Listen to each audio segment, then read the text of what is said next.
afraid my generation had a fixation with the Second World War, and that's because we were brought up on an unremitting diet of the stuff.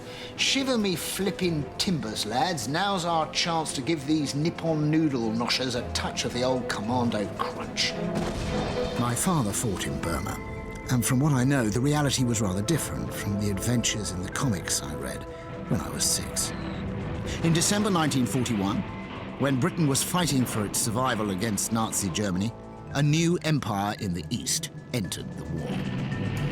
The British colonies of Hong Kong, Malaya, Singapore, and Burma were all overrun by the Japanese in a brilliant campaign threatening the crown jewel of the British Empire, India.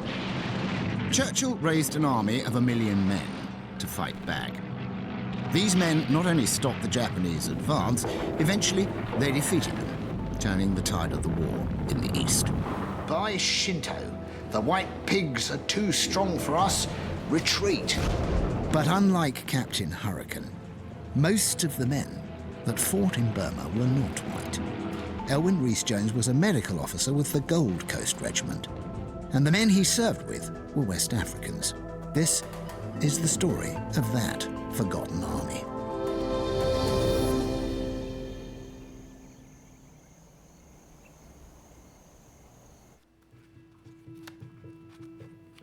If I mean to find out what happened, I haven't actually got much to go on. There are a few photographs buried deep in the pile of family snaps. They show men marching and men on ships. All right, now. Astonishingly, I've also discovered a few watercolours painted by my father at the time. They conjure up a tropical world of huts and tents and lost temples in the jungle and wartime casualties. These are new, but I'm looking for something I remember rather better. Now, okay. Now, this is the photograph that I distinctly remember from being a boy, which shows my father, newly qualified as a doctor, as it were, sitting amongst a group of West Africans. And I know it's a bit of a cliche, but he never really talked about it. I'd like to know a little bit more about this. What did you do in the war exactly, Daddy? And who are these West Africans with you? What were they doing there? And why do we so seldom hear about them?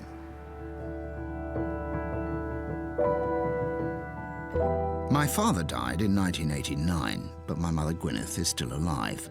Though she didn't meet Elwyn until after he came back from the war, I'm hoping she can shed some light on what happened to him.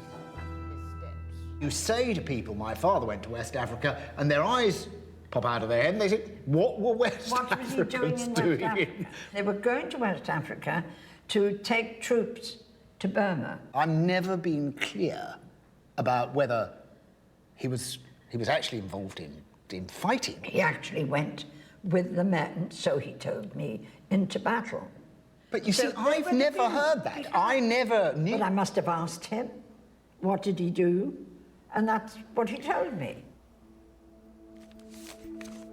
I needed more information, and the War Office provided my father's record.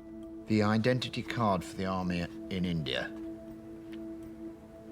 And there he is, in a massive coat. For some reason, not looking at the camera at all. This is an extraordinary document. Special knowledge or experience, he is a casualty surgical officer, Cardiff Royal Infirmary. And then the campaigns, Burma 3. Burma 3? These papers give me little more than the bare facts of his military career. I learned that he was called up towards the end of 1941, and after basic training near Leeds, was posted to West Africa, where he served with the Gold Coast Regiment. It was part of the 82nd West African Division. So I've arranged to meet up with some white veterans who went with them to Burma. Let me lead you in this way. We're going to be in here. And Harry, Haven't seen you for a long time. I'm afraid I can't see you, but... Oh, dear. Welcome. Sorry, Morris Ramsay. Yes, I haven't seen you for 20 years or more, I suppose. I should think it's 30 or 40. Is it? Gracious. I haven't a clue. I was a country boy. I'd never lived in a big city or anything like that. I'd never seen a black man. To the best of my recollection, I'd never seen a black man. That's the badge of the 82nd West African Division. The division that my father was a member of, or assigned to. In the battalion, there are about 1,200 men, consisting of about 26 Europeans and the rest African troops. I developed malaria in Burma, and the medical officer might have been your father. A regimental medical officer was with the troops, essentially an integral part of the 4 companies that make up a battalion. Very difficult job and a very traumatic job, because he would feel the full weight of all the casualties with a number of trained African dressers. Apart from one exception, all of the officers in the West African divisions were white. My father was one of 3 medical officers in his division.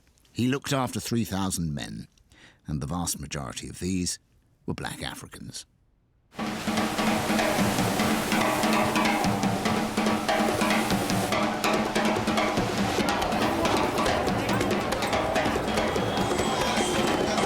How and why were these Africans and my father thrown together to fight the Japanese in the jungles of Asia?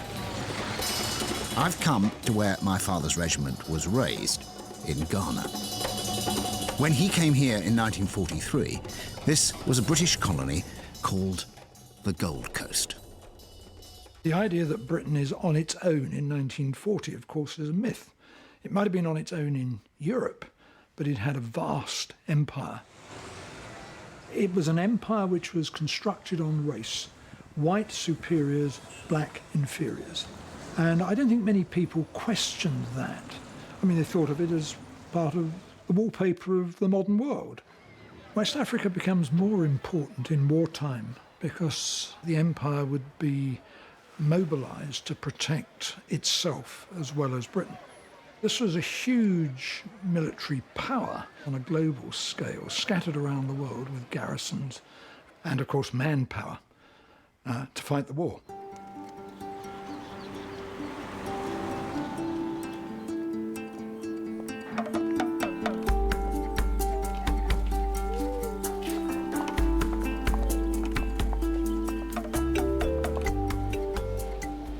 Well, following the service record, disembarked West Africa, 10th of the 5th, 43, and then posted to the 37th General Hospital for duty, which is here.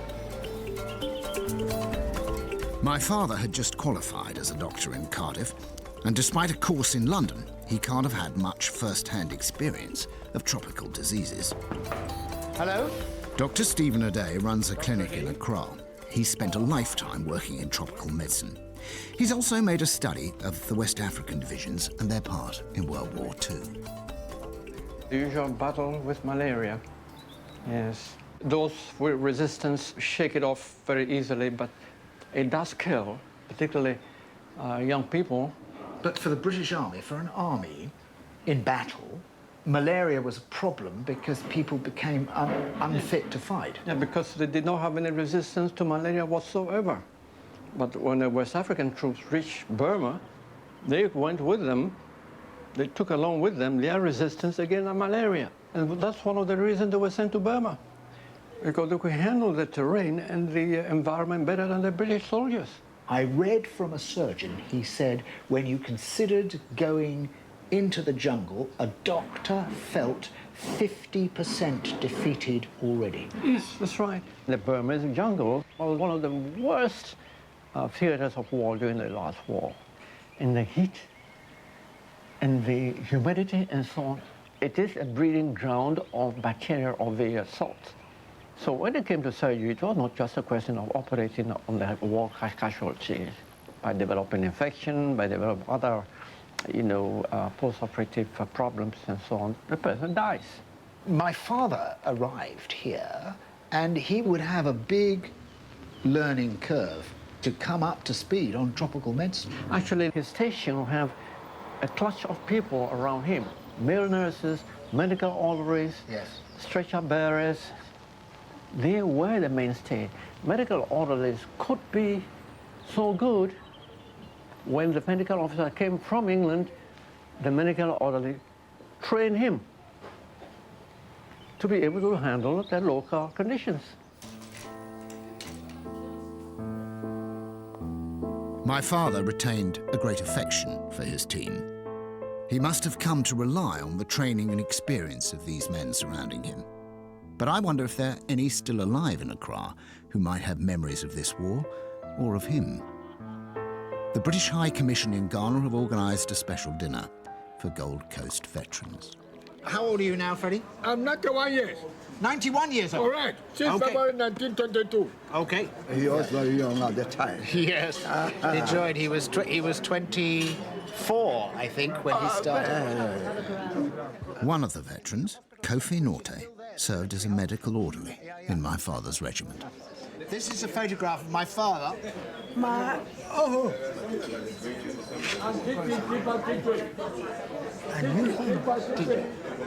Yeah, Dr. Jones.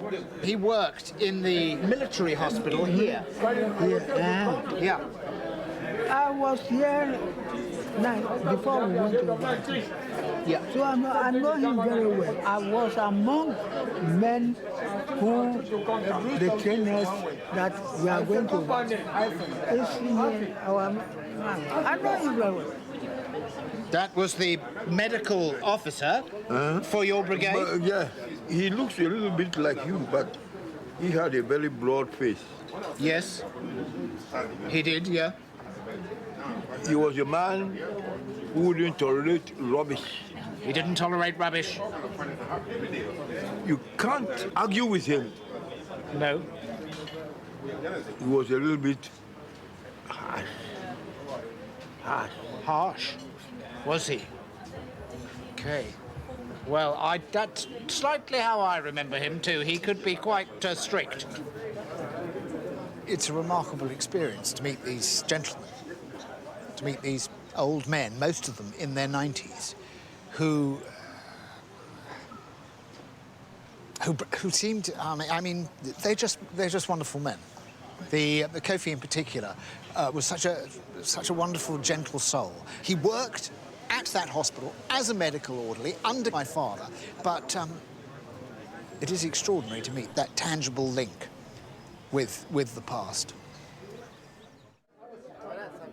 Men like Kofi, Stephen and my father were brought together by events taking place 10,000 miles away in another part of the empire.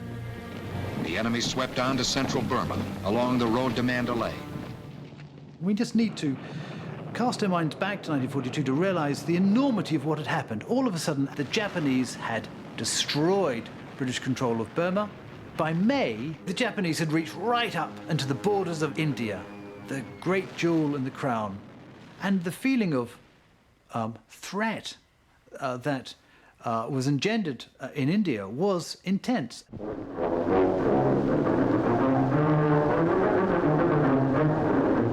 Tropic patchwork, races, creeds, countries by the dozen. But crossing over to fight in Burma, Negroes get together, proudly say we're all West Africans. My father and the others from Britain were there to defend the empire. But why did men like Kofi join up to fight a white man's war? I was a young boy, 17 or 18 years. During that time, I knew nothing about the war.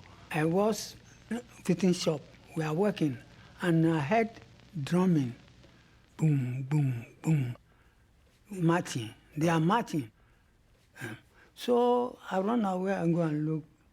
Then they say, anybody who wants to join army, you should come. Daybreak, I go myself. I don't tell my mother, I don't tell my father. So I joined the army. Then one time they take me, they write my name, Many people who are recruited into the army in West Africa don't necessarily know about the war, let alone the causes. This is employment. It's going to pay a wage and give you a uniform and feed you. So in a sense, they have no sense of allegiance to an empire. If they have an allegiance, it's one that they originally had with a chief, and then they transfer it in some sort of way and partially to a white British officer.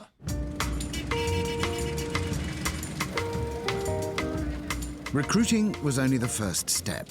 These young men needed to be made into soldiers good enough to face the Japanese in the jungles of Burma. I'm on my way to meet veteran Joshua Eneen at his home in Accra. Joshua, who turns 90 this year, joined the 81st West African Division in 1942. Very nice to meet you. Nice to meet you too. Thank you for having me here at your house. Thank you. To be able to meet you. It's a pleasure, yes. Yes. My training, basic training, and they give you a training how to shoot, how to march, and all sort of things. You do everything.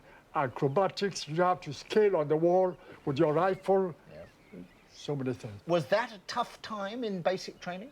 The first few months was very, very tough. It was to the time, to the clock. 5:30 a.m., the bugler goes, pum, pum, pum, pum, pum, pum, pum, pum, pum. You have your rifle, your boots, you're fully dressed. You have your haversack, your big pack, your ammunition pouch, your mortar, you know, you carry mortar and ammunition in your pouch here. And with the rifle, you will have to, you know, scale a rope. See, this sort of jungle warfare was very, very tough. And I can tell you, honestly, one of our chaps ran away. But I was so determined. I stayed on. And I tell you, I always tell people that my going in the army has made me what I am today.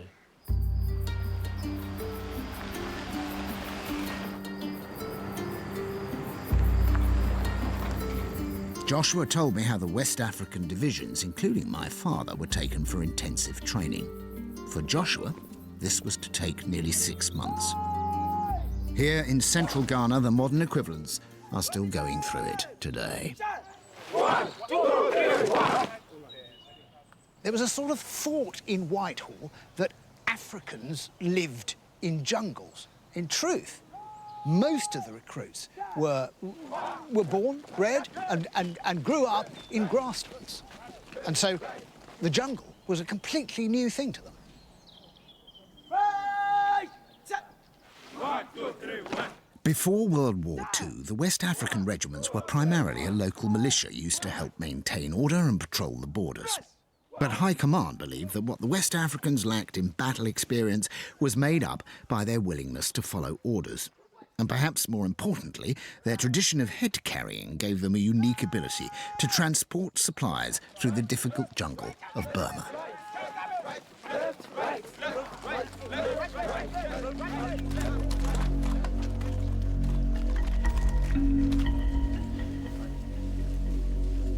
The fighting in wars often takes place in the most awful conditions. In this case, in the deepest jungle which had been assumed to be too impenetrable for anybody to fight in. And so what happened? The Japanese took advantage of that fact, and it became a jungle fight. And that meant that suddenly the British Army were forced to completely rethink and work out a whole training system for fighting back in the deepest and most difficult of terrains, the jungle.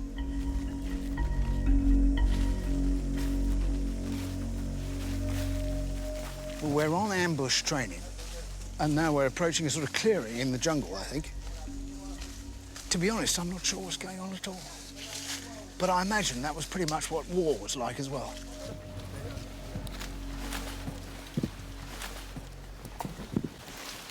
When you are walking in the jungle, you don't talk. No. So maintaining a sort of silence So we use hand signals. Yeah. But you see, they are talking. So definitely, as they approach, the people will know that they are coming. You know, prepare for them. Yeah.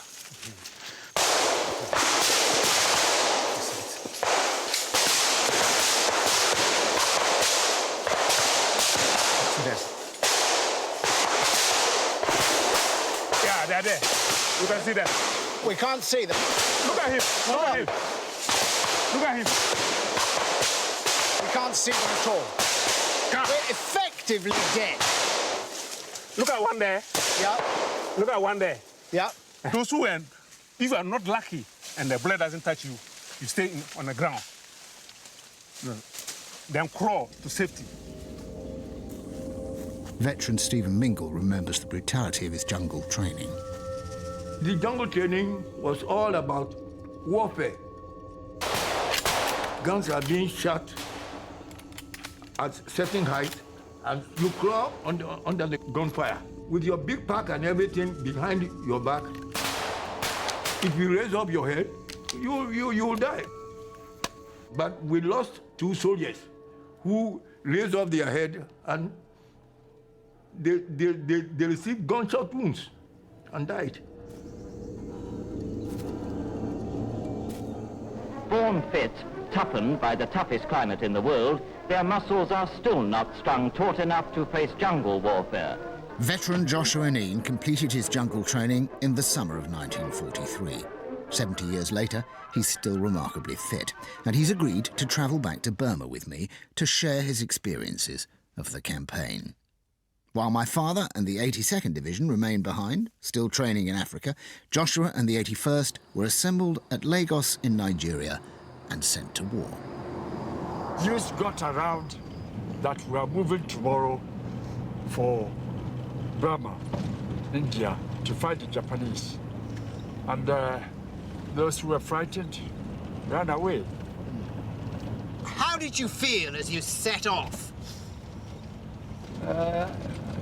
I felt that it was an adventure in my life. You know, I didn't have any responsibility. I know what I wanted. I've joined the army to go to war and do my best. And morale was good on the whole, do you think? The morale was perfect. Comradeship, it was... Comradeship was strong? Very strong. Yeah. Whether you were Nigerian, whether you were in Hausa, it was very, very strong. We went as a family. We behaved like a family. The journey from West Africa to Burma takes us 26 hours. But for Joshua and the 81st West African Division, it took 6 weeks. They sailed around Cape Hope and across the Indian Ocean. In September 1943, Joshua disembarked in Bombay and travelled across the subcontinent by train to a military camp in a place called Chittagong, where he was held for 3 months.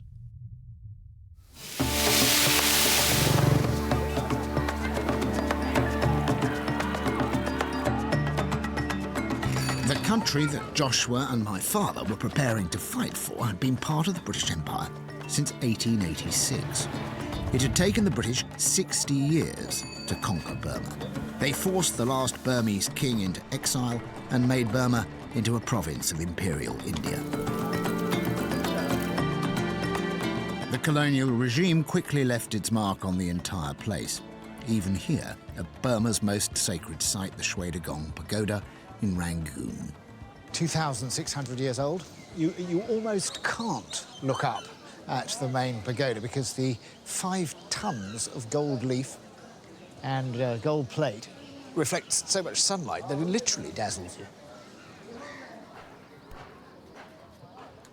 This is the largest and most precious symbol of the whole of Burma. But the British are pretty good at symbols as well. So when they first invaded, they set up a military headquarters in this place.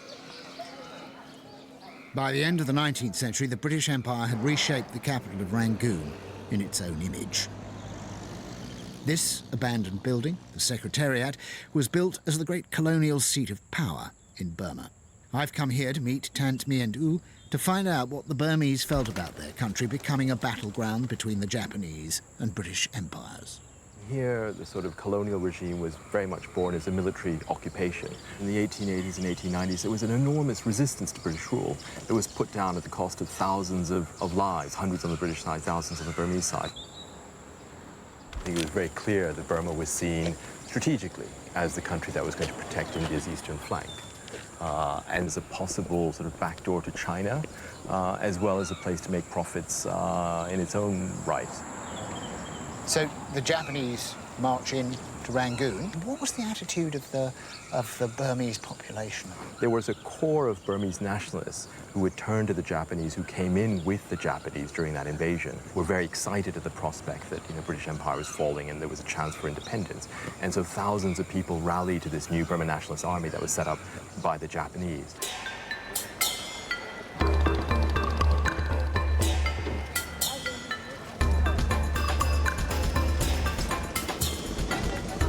In 1940, Yangon, Rangoon, was part of a huge industrial supply line. So the Japanese were coming here for two main reasons.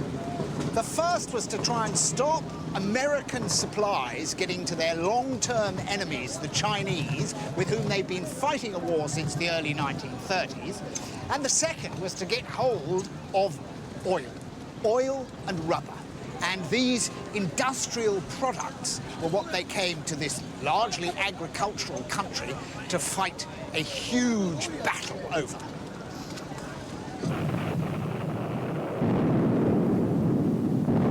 As an island empire, Japan desperately needed more resources to wage war. And by June 1942, the Japanese held all of Burma and were sitting right on the border of the richest possession of the British Empire, India.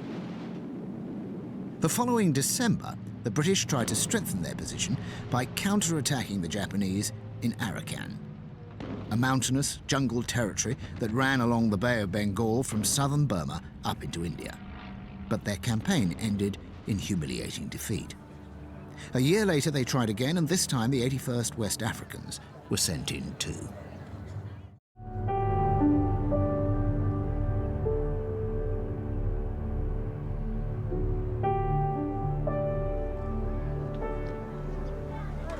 This is Bagan, and about 150 miles due west of here is where Joshua first entered the jungle to try and regain this country for the British Empire.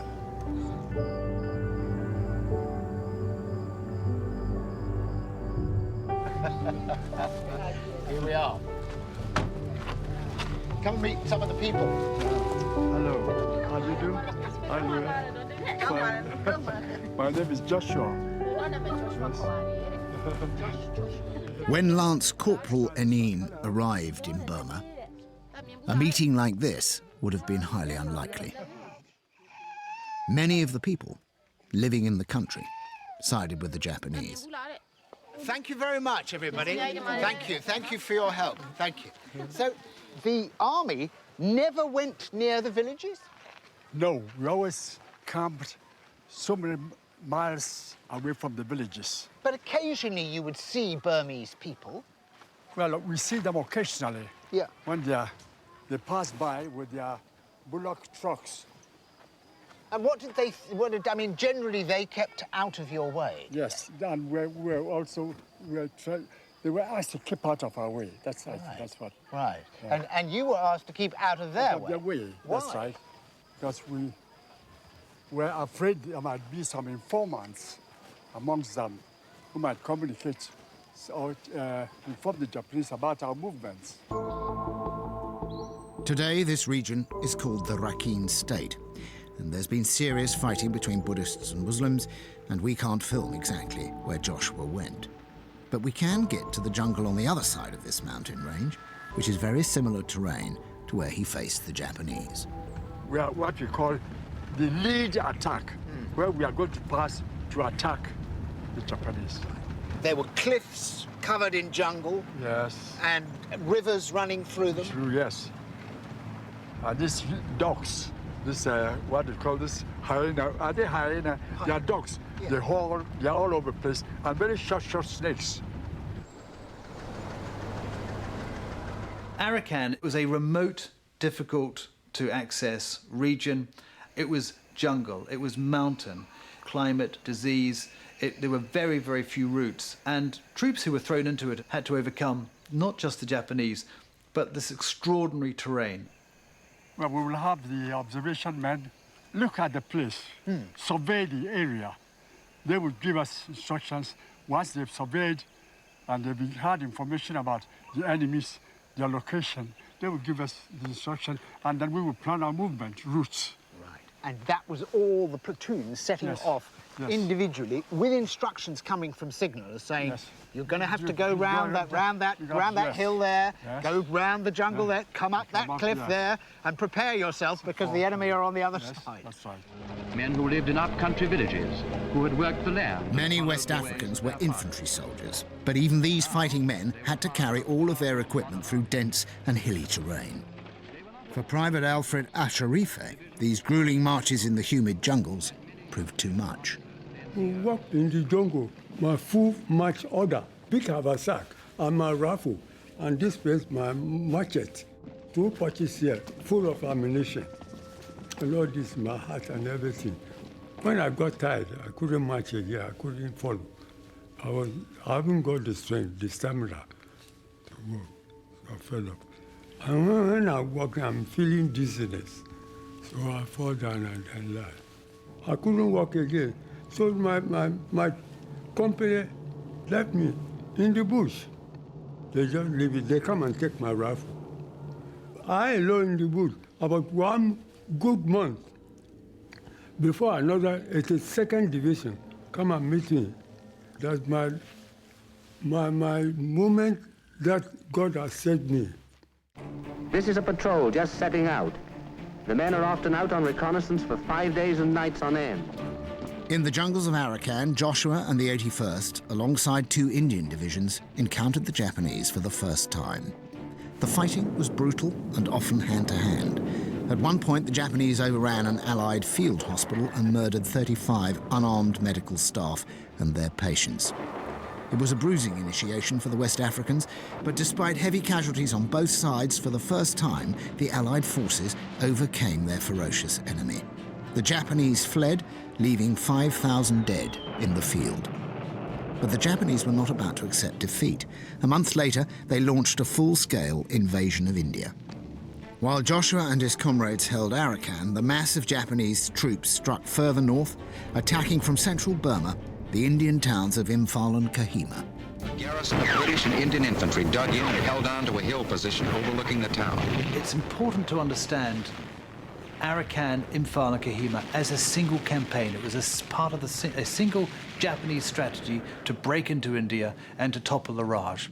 The joint battles of Imphal and Kohima were the turning point of the war in the Far East. They've been likened to the Battle of Stalingrad, Battle of El Alamein and Midway as significant turning points in the Second World War. For 13 days, the garrison held out against a force 3 times its strength. For the first time, the Japanese were defeated in large numbers and were forced out of India. Patrols went out to make contact with the enemy, and soon the battle was joined. This was the first major Japanese defeat of the war. General William Slim, commander of the 14th Army, decided to pursue the retreating Japanese and attempt to retake Burma. While the main force pushed down the centre of the country towards the plains, the West African mission was to clear the Japanese 28th Army out of the jungles of Arakan. My God, terrible. I became frightened because I was very young, at the age of 20. You see? So I became frightened because these people, the Japanese, they were on top of trees as snappers. One held a battalion for so many hours on a tree top. Was using grenade, a gun at the same time, pistol. But when he was being, one of our snappers shot him down. The Japanese soldier was probably the most ferocious fighting animal that any British soldier has ever had the misfortune to fight. He handed his life in this world and his afterlife to the emperor. He sent nail clippings and quantities of his hair back to his family to demonstrate that his life was now in the hands of the emperor. Ultimately, the soldier's responsibility as a samurai was to die. They would leave snipers in trees and ambushes all over the place. They were fiercely determined, and they would continue on until they died.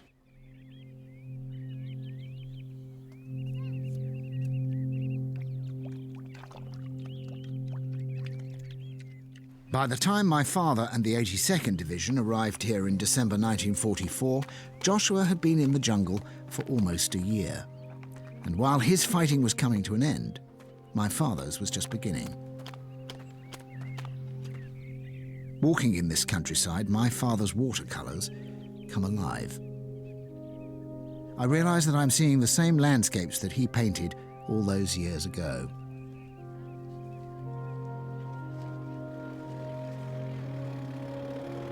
The 81st West African Division had already fought the Japs in 1943, and the arrival of the 82nd Division in 1944 meant double trouble for the enemy.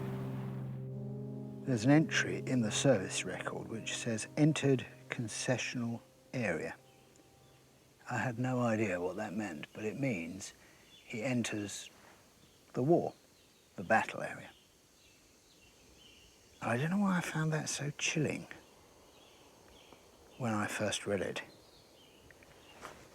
It's just there's something sort of euphemistically army speak about it, something bureaucratic.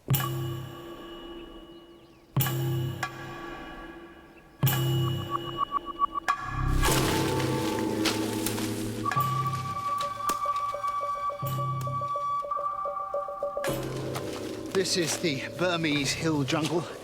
It's oddly autumnal because it's the dry season, which was also the fighting season.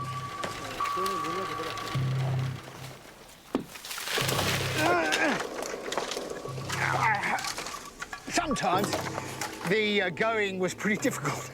There's a diary entry for March the 3rd for the regiment which says that they had to cut every inch of the way, and another which says that one day they managed to move about 500 yards. But on average, the aim was to get about 8 miles in one day. At this stage of the campaign, the whole war became totally mobile. There was no sense of a front line. All the units were moving south. The entire division covered over 300 miles over the next 9 months. This tactic was helped by a new strategy developed by General Slim that exploited Allied aerial superiority. When his troops were attacked by the Japanese, they would form a large defensive box, like a Roman legion, stand their ground and wait to be supplied by air. Sometimes they would have to hold out for days, or even weeks.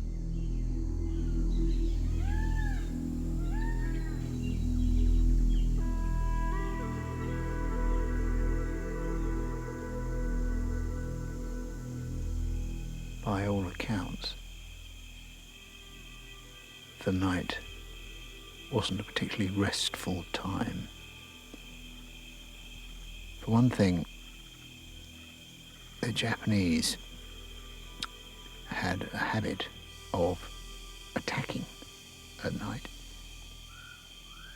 And most of the regimental diaries are full of just references to jitters.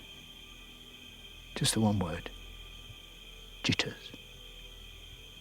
And what it really meant was that the Japanese, under cover of night, would approach right where they thought the West Africans were camped out and try to get them to give themselves away.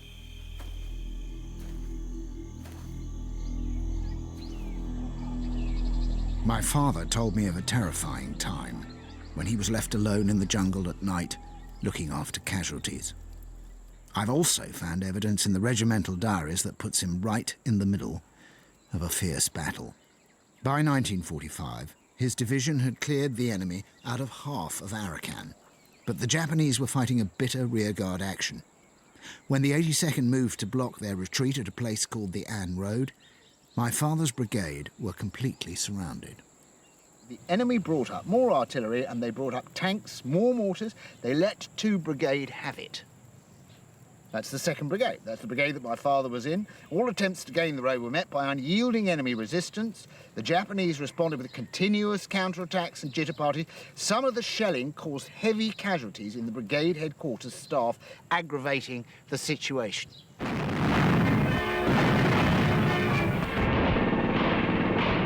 Stephen Mingle was a radio operator in the thick of the fighting. We were surrounded and we couldn't go forward or backward. They were shelling us. They killed so many of us. We lost so many officers. My brigadier, Brigadier WW2 Weston, had his whole jaw shattered. Some of my friends were killed. Hama, Akulgu Farfa, and some others were all killed. The brigade priest who buried most of the soldiers, the following day he was also killed. I was also wounded when a shell fell. I felt something in my stomach and my neck here. When I raised my battle dress, I saw my intestines coming out. I was calling for God to save us, that's all.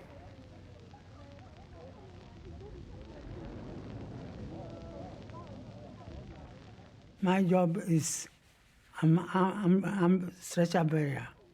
Dangerous on the line. How they shoot, the gun is shouting, the bomb is shouting. It's very, very dangerous.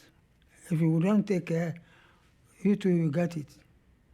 Completely cut off, my father and his medical team had no access to the usual airlifts that took the gravely injured to the base hospitals that could save their lives.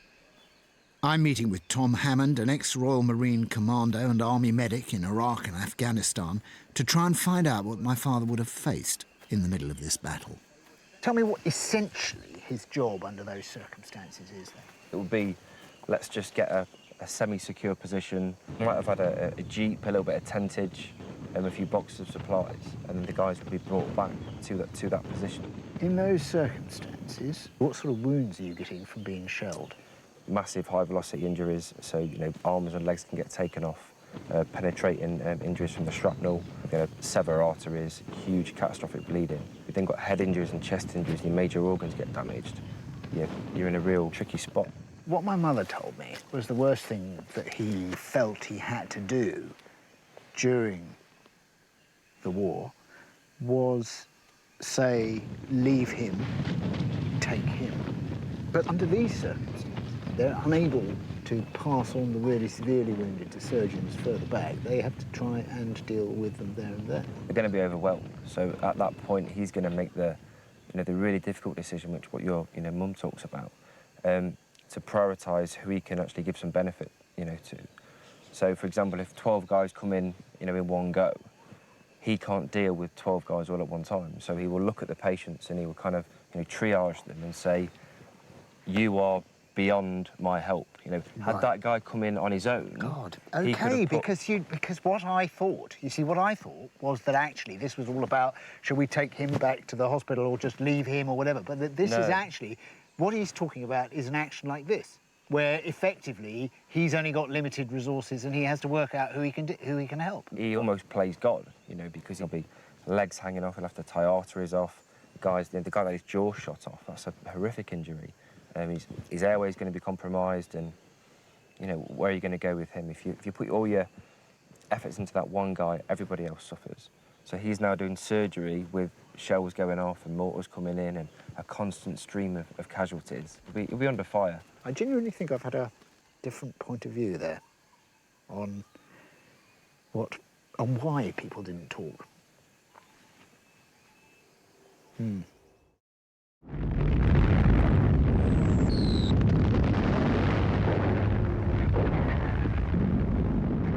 After almost 3 weeks of desperate fighting, the 82nd West African Division was relieved by Nigerian and Gurkha regiments, and the Japanese were pushed back.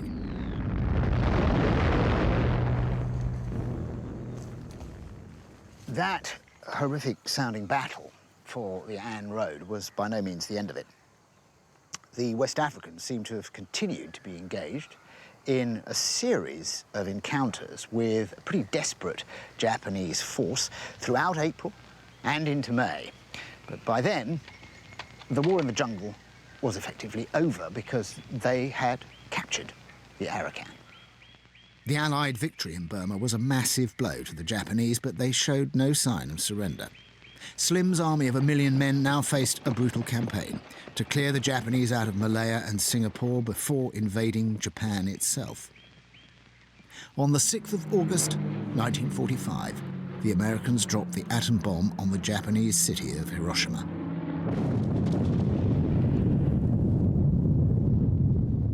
On the 9th, they dropped another on the city of Nagasaki. 6 days later, the Japanese surrendered. So at last, on behalf of His Majesty the King and the peoples of the British Commonwealth and Empire, the Supreme Commander saluted the magnificent achievements of West Africa. So the news spread out, everybody heard that, well, now the Japanese have given up, they've surrendered, and so we've won, and, And what did you feel? We felt so proud and happy. When we became victorious and we won the war, I was so happy that we've been able to conquer the Japanese. The enemy is no more. So we shall all have our liberty and freedom. It's been hailed as the greatest British feat of arms of the entire Second World War, and a triumph for General Slim and his strategies, which it was. But a lot of people are completely unaware that a huge amount of the fighting was done by Indian, Gurkha, and African troops.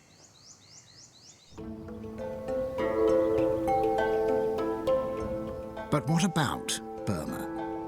70,000 men were killed or wounded in this war to win back Burma for the Empire. But it wasn't destined to stay in British hands for very long. Were the British welcomed back into Burma?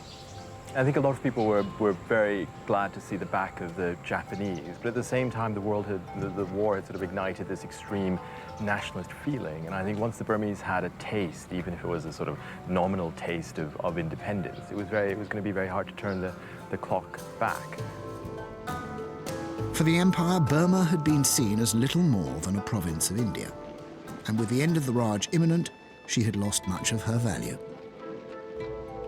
Burma in 1945 was in ruins. Almost every city and town in the country other than Rangoon was flattened by the war. And so I think the Labour government in 1946 took a very hard look at this country, saw that it no longer had the strategic value it had, saw that there were nationalists agitating for the British to leave. But in the end, the choice was to quit Burma early. At the end of the war, the British Empire handed over power to Aung San, the leader of the Burmese Independence Army. He'd fought with the Japanese during the war, but changed sides in the last year. Shortly afterwards, he and half his cabinet were assassinated by dissidents in this building. Today, his daughter, Aung San Suu Kyi, is hailed as the champion of democracy in Burma. One can say in some ways that this is a place where World War II never ended. I mean, the British armed many of the minorities in this country to fight against the Japanese, which they did very ably. The Japanese armed the Burmese nationalists who later on took over the government of this country. The Civil War led to the emergence of a very strong Burmese army, which then took over in 1962. So much of Burma's subsequent history, the last 70 years, was shaped by the battlefields that were created in the early 1940s here.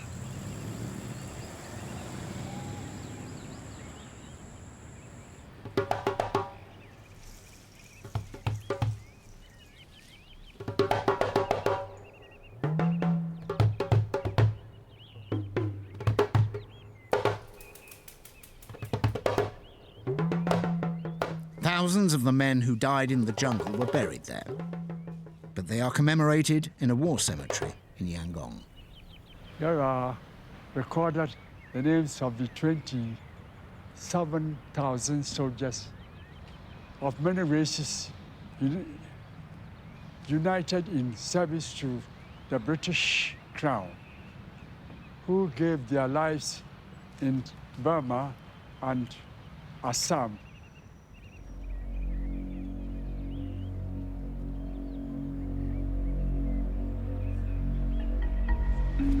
The Caucasus Regiment, Christ, Sergeant Major Awini Kanjaka.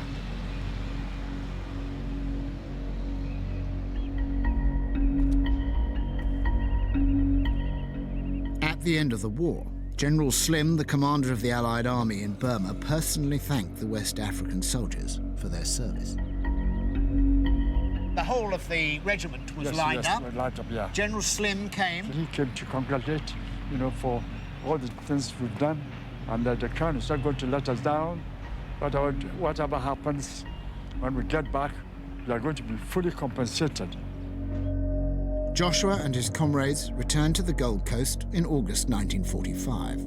But what should have been a joyous occasion was touched by tragedy. The British authorities had failed to inform the waiting families of any deaths. We had to march with a regimental band from the harbour to a camp. And these women were just hailing up, hey, When they saw me, they would come quickly to say, what happened to my brother? This was the first time that their families realised that their boys were not coming back. Such a person was my friend. He would just say, oh, Kwamuna or Joshua, what happened to so-and-so Napoleon? Then I would say, well, I'm sorry Napoleon couldn't make it. Some of us even wept. That was the time some of us also, we felt that emotion, morally.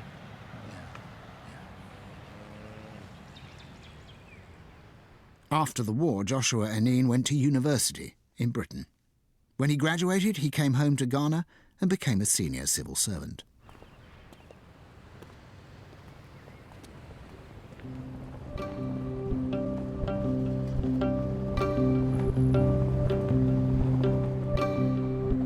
While most European soldiers were returning to civilian life, the 82nd West African Division was kept in Burma for nearly a year after the war finished, mopping up pockets of Japanese who refused to accept their country's surrender.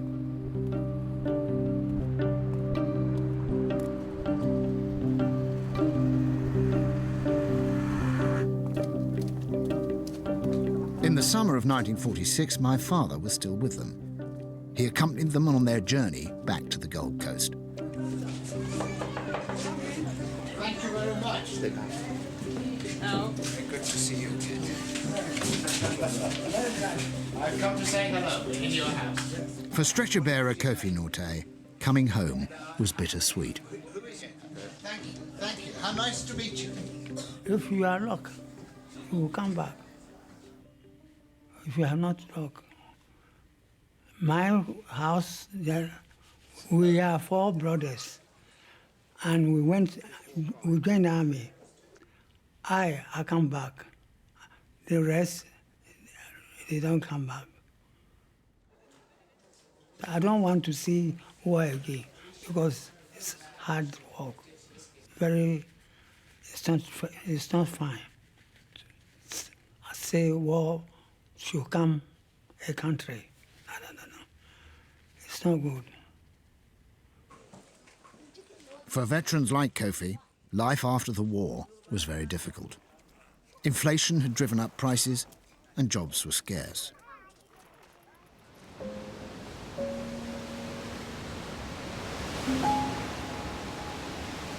After playing their part in the Allied victory, veterans felt they deserved better. And they hadn't forgotten the promises made to them by General Slim.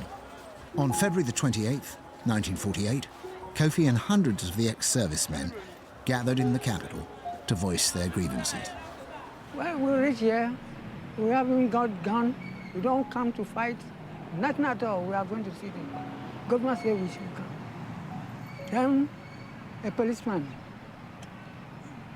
Yes. He wasn't allowed us to go. Veteran Stephen Mingle had been shipped home early in 1945 after being seriously injured in the battle for Anne Road. When he recovered, he joined the Gold Coast Police, and he was on the other side of the barricades under the command of the British head of police, Superintendent Imray. I was one of the men sent to the crossroad, and a police officer called Imray came to stop them. They insisted on sending the petition to the governor.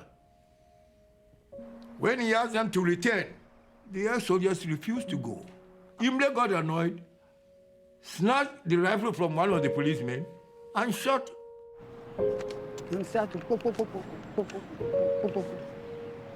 He killed 3 people there, my own officer. He shot the 3 men dead. Yes. He just took the gun and shot them. Yes. Just dead. The soldiers returned, and any vehicle they meet with a white man on it, they stop it, they overturn the vehicle. For the next week, rioters rampaged through the city, destroying white-owned businesses. When order was finally restored, a special commission was set up to investigate the causes of the unrest. Their conclusions led to radical change. If the Veterans' March of early 1948 had gone off peacefully, we wouldn't be talking about it. The fact that it was fired on, it makes it a catalyst. And therefore we can see it as one of those critical events in Africa, those fatal shots, if you like, that ran out in Accra. And thereafter, the course of the history of the Gold Coast, future Ghana, is transformed. Less than 10 years later, in 1957, the Gold Coast became Ghana, the first African colony to leave the British Empire.